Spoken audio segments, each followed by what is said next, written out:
Tengan ustedes muy buenas noches y bienvenidos a un nuevo programa de los consejos de Manolo, que como todos los martes nos reúne a esta hora para hablar de temas que nos interesan a todos, retomando un poco el ritmo después de esta Copa América, que bueno, gracias a Dios dentro de tanta tristeza y de tanta desesperanza que hay, nos trajo un rato de alegría, ¿no es cierto?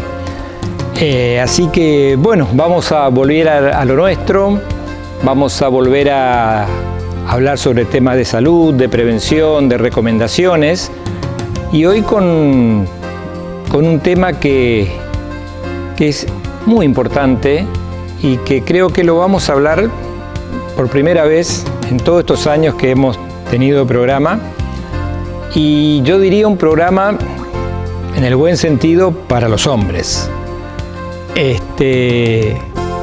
Y para los hombres a medias, porque los hombres somos un poco reacios a ir al médico, salvo que tengamos muchos síntomas, que estemos muy enfermos o ya con alguna enfermedad constituida. Así que acá es la esposa, es la compañera, es la madre, es la compañera de toda la vida la que va a estar atenta también, porque hoy vamos a hablar de un tema que es sumamente importante y al cual a veces no le prestamos demasiada atención, salvo hasta que uno llega a determinada edad y empiezan a aparecer los problemas, ¿no?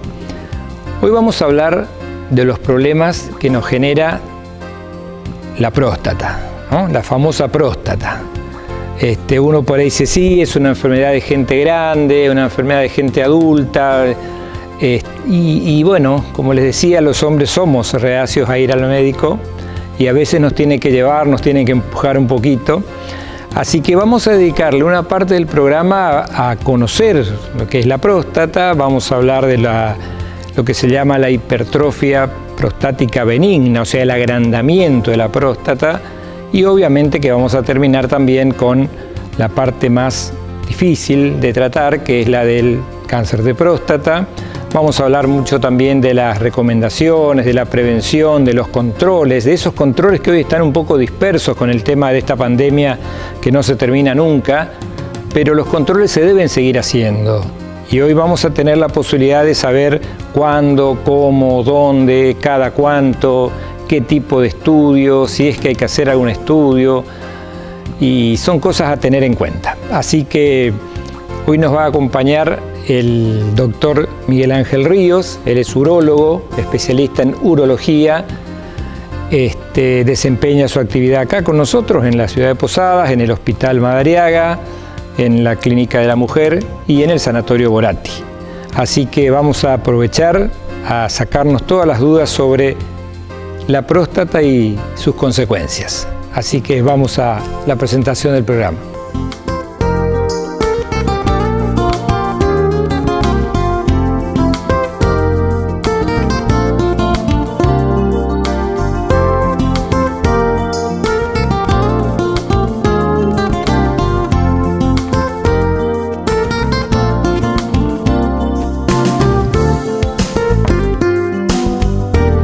Bien, estamos de vuelta y estamos, como les decía, quiero presentarles al doctor Miguel Ángel Ríos. ¿Qué tal, doctor?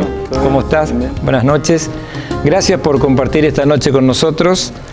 Yo les comentaba recién a la gente que nos acompaña hace varios años, este es nuestro 10º año de programa, y es la primera vez que vamos a hablar de la próstata. Esto nació como un programa para chicos, ¿no es cierto?, para hablar de temas de pediatría. Después se fue diversificando un poco, comenzamos a hablar de los embarazos, de las mamás. Y bueno, hoy prácticamente hablamos de todos los temas, pero esta es como una asignatura pendiente, algo que teníamos y que yo considero particularmente que es muy importante, ¿no es cierto? Porque uno dice la próstata y sí, y bueno, cuando sea grande, cuando sea viejo, cuando tenga determinada edad, pero bueno, son cosas que uno tiene que conocer. Así que, bueno, más que agradecido por tu presencia y como les decía, el doctor se desempeña en el Hospital Madariaga, se desempeña en la Clínica de la Mujer, ¿no es cierto? Y también en el Sanatorio Boratti, o sea que tiene un ámbito bastante amplio donde lo podemos ubicar. Así que, bueno, dicho esto, doctor, bueno, tu formación, me habías comentado, fue en el Hospital Aeronáutico, ¿no es cierto? Ahí hiciste en Buenos Aires. Así que, y después el radicarse aquí en Posadas y dedicarse a los misioneros, ¿no es cierto? Exactamente. Así que, bueno, el programa es tuyo, te vamos a escuchar, nos vas a hablar, a contar un poco este tema de la próstata, de qué es, para qué sirve o para qué no sirve. Bueno, para empezar, hay que comentar que la próstata es una glándula masculina que se encuentra por debajo de la vejiga, ¿sí? Por delante del recto, está rodeando la uretra, tiene el tamaño de una nuez. ¿Sí? El tamaño de una nuez. De una nuez, el tamaño normal. Sí. Y se encarga de producir el líquido seminal que acompaña a los espermatozoides, ¿sí? El líquido seminal en el semen está compuesto por el líquido seminal, que es el 90% de la composición del semen, sí, y el 10% de los espermatozoides, ¿sí? Bien. Este líquido es el transportador, ¿sí? El vehiculizador. Bueno, la próstata, a medida que va pasando la edad, va aumentando de tamaño, ¿sí? En los pacientes de 60 años, en los hombres de 60 años, se estima que... Esto es lo que nos decías, ¿no es cierto? Exactamente, está rodeando la uretra, ¿sí? Por debajo de la vejiga, ¿sí? Bien. A medida que va aumentando, va pasando la edad, la próstata va aumentando de tamaño y se estima que en los pacientes mayores de 60 años, el 70-80% tiene hiperplasia prostática, ¿sí? El problema no es el aumento del tamaño, ¿sí? Sino cuando ese aumento de tamaño comprime la uretra, ¿sí? Si el aumento de tamaño es hacia afuera, no hay problema porque no produce síntomas, ¿sí? Los pacientes vienen preocupados por ahí con una ecografía porque el doctor me aumenta el tamaño de la próstata, pero más que nada lo que hay que tratar son los síntomas, ¿sí? Sí.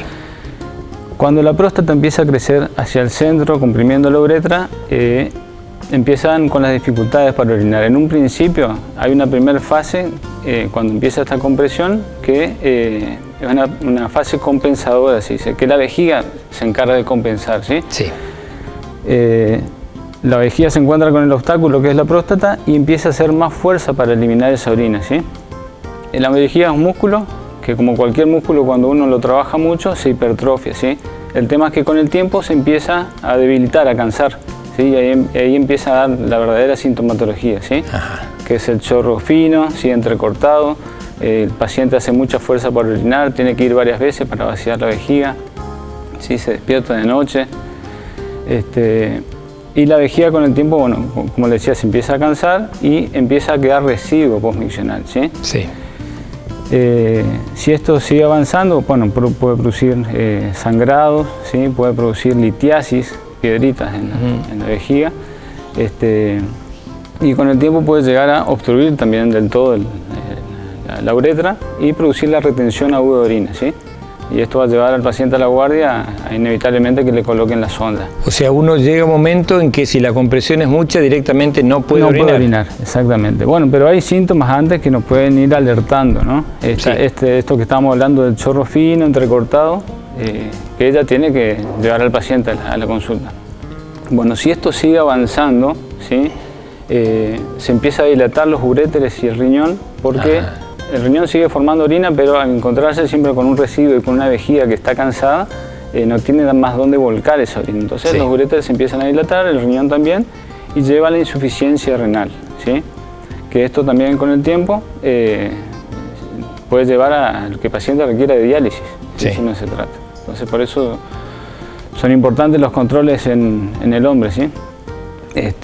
Cuando el paciente va a la consulta con estos síntomas, lo que se le pide es una ecografía, ¿sí? Se evalúa todo el árbol urinario, los riñones, los uréteres, la vejiga y la próstata, ¿sí? Generalmente se pide una ecografía con residuo postmiccional, es decir, le van a hacer al paciente una ecografía primero con la vejiga llena, después le van a hacer orinar y le van a repetir la ecografía, exactamente, para ver si le queda residuo, ¿sí? Sí. También se pide un laboratorio, es importante ahí pedir el PSA, que es el antígeno prostático. Este antígeno prostático está en sangre y aumenta los valores cuando hay una hiperplasia prostática, cuando hay una prostatitis y cuando hay cáncer de próstata, ¿sí? O sea, no necesariamente el PSA aumenta por el cáncer, ¿sí? Sí. O sea, hay otros factores que pueden aumentar el cáncer, aumentar el valor del PSA. Incluso por eso es muy sensible y por eso se le pide a los pacientes, capaz que por ahí en algunos laboratorios lo pasan por alto, pero es importante que 3 días antes de hacerse el laboratorio para PSA, que el paciente no tenga relaciones sexuales, que no ande en bicicleta, ni en moto, y a caballo tampoco hay pacientes. Así que, porque todo eso puede aumentar el valor del PSA y darle un valor erróneo, en verdad. Sí. Es un aumento transitorio, más, pero puede llevar errores, ¿sí? Y el tacto rectal, que también es sumamente importante para ver el tamaño de la próstata y si hay nódulos. Como habíamos dicho en un principio, el recto está por detrás de la próstata y me permite palpar bien el tamaño prostático, ¿sí? Sí. Así que, bueno, con estos estudios... Sería esto, ¿no? Exactamente, exactamente. Bueno, esto me va a servir para ver el tamaño, como habíamos dicho, y para ver si hay algún nódulo en la próstata, ¿sí? Que me va a alertar de otras patologías que vamos a hablar más adelante, el cáncer de próstata. Ahora, el tacto rectal, digamos, ese es un examen de rutina. De rutina y complementario, ¿sí? Muchos pacientes van a la consulta y dicen, doctor, me dijeron que el tacto rectal ya pasó de moda, que hay otros estudios. No, son todos estudios complementarios. Es la mejor forma de palpar un nódulo y nos queda cerca porque se palpa a través del recto. Bien. ¿Sí? Entonces, bueno, con todos estos estudios uno va a ver si hay una obstrucción prostática y se puede empezar a tratar esto, ¿sí? ¿Cómo se trata en un principio? Se puede dar medicamentos, ¿sí? Que lo que hacen es por ahí relajar el cuello de la vejiga, ¿sí? Relajar la próstata y permitir evacuar la orina, ¿sí? Hay buenos medicamentos para esto. El más conocido es la tamsulosina. Sí. Después hay otros medicamentos que son para achicar el tamaño de la próstata, ¿sí? Solamente el 15% de los casos va a requerir cirugía, ¿sí? Bien. Esto es cuando uno está seguro, ¿no es cierto?, de que estamos hablando de una hiperplasia prostática benigna, digamos. Exactamente, sí, la hiperplasia prostática, el agrandamiento de la próstata es benigno, ¿sí? Es benigno. Por ahí crea confusión, pero el agrandamiento propio es benigno. El agrandamiento es benigno. La mayoría de los hombres lo tienen, ¿sí? Está bien. Bueno, si falla el tratamiento médico, el paso siguiente es la cirugía, ¿sí? Sí. La cirugía, hay distintos tipos de abordaje. Generalmente cuando son próstatas muy grandes, está indicada la cirugía abierta, que es un cortecito en la panza, y se saca lo que está crecido de próstata, ¿sí?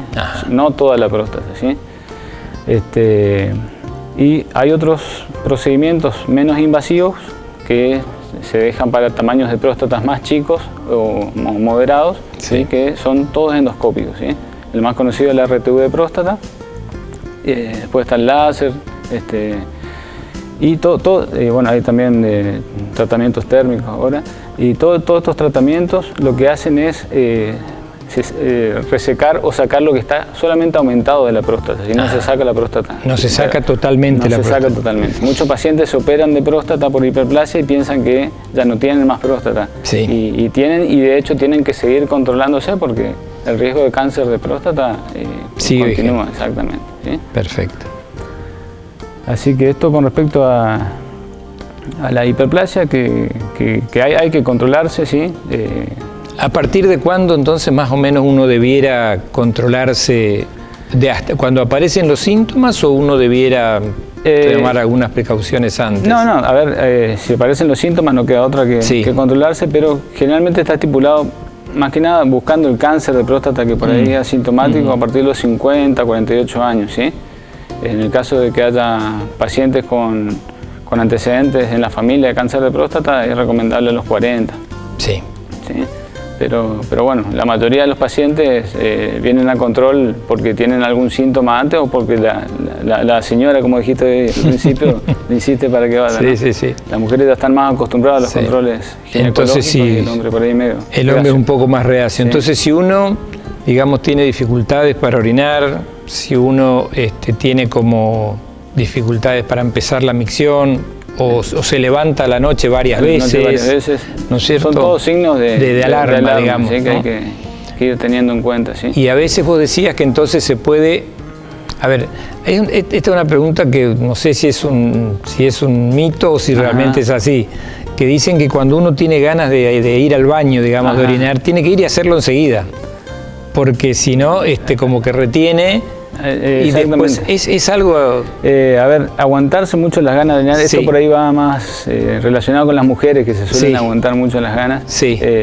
Por ahí puede traer con el tiempo infecciones urinarias, o sea, también la vejiga, el estar distendida mucho tiempo y estar el paciente aguantando las ganas, con el tiempo se le dificulta por ahí vaciar del todo la vejiga o predispone a infecciones urinarias, ¿sí?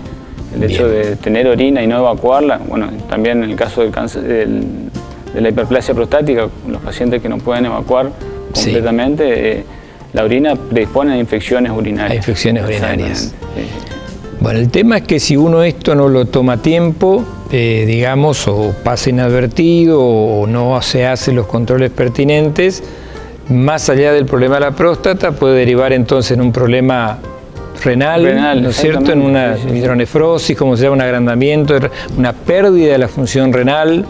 Y terminar en diálisis. Terminar en una diálisis y hay veces que lastimosamente que es irreversible, porque el riñón generalmente que termina en insuficiencia renal por ahí ya lleva mucho tiempo, ya viene sufriendo. De haber sufrido de a poco, ¿no es cierto? Y la función esa, hay veces que es irreversible, otras veces no, se puede tratar, ¿sí? Se puede obstruir la vía urinaria y salvar ese riñón. Pero bueno, hay que tener en cuenta estos signos que nos va dando el cuerpo, ¿no? Sí, todos los hombres necesariamente a determinada edad van a tener un agrandamiento de la próstata, o eso es aleatorio, No, la mayoría de los hombres con la evolución, o sea, a medida que va aumentando la edad, terminan teniendo. La mayoría, por eso comentaba hoy, a partir de los 60 años está estipulado que el 80-70% de los hombres tienen hiperplasia prostática. Sí. Pero, ya te digo, no siempre es para tratarlo, ¿sí? Sí, para estudiarlo, ¿sí? Pero no para tratarlo porque se tratan cuando tienen síntomas más que nada. Hay pacientes con próstatas enormes que no comprimen la uretra y no hace falta que tomen medicamentos ni nada. Y no le provoca ningún trastorno. Exactamente. Perfecto. Bien. Bueno, como les decía, estamos con el doctor Miguel Ángel Ríos. Él es especialista en urología y estamos hablando y conociendo a la próstata, ¿no es cierto? Todo lo que hablamos hasta aquí es la parte, digamos, que uno más le suena, la parte de la próstata grande, la próstata crecida, dificultades para orinar, todas estas cositas que estuvimos viendo con el doctor. Y bueno, después la idea es que, bueno, conociendo esto y sabiendo cuáles son los síntomas, en el próximo espacio vamos a hablar un poco, dedicarle a algo que ya es un poco más delicado, ¿no es cierto?, que es concretamente el cáncer de próstata, que tiene una incidencia importante, que se puede prevenir, como la mayoría de los cánceres, ¿no es cierto? Suele dar señales de alarma, pues suele avisar, suele tirarnos por ahí algunas alarmas de en qué momento consultar, como les decía. Entonces les propongo hacer una breve pausa y vamos a dedicarle la segunda parte del programa a hablar específicamente de lo que es el cáncer de próstata, de cómo hacer el diagnóstico y especialmente de las recomendaciones de las cosas que debiéramos hacer para tratar de evitarlo o por lo menos llegar a tiempo. Así que en un par de minutos volvemos.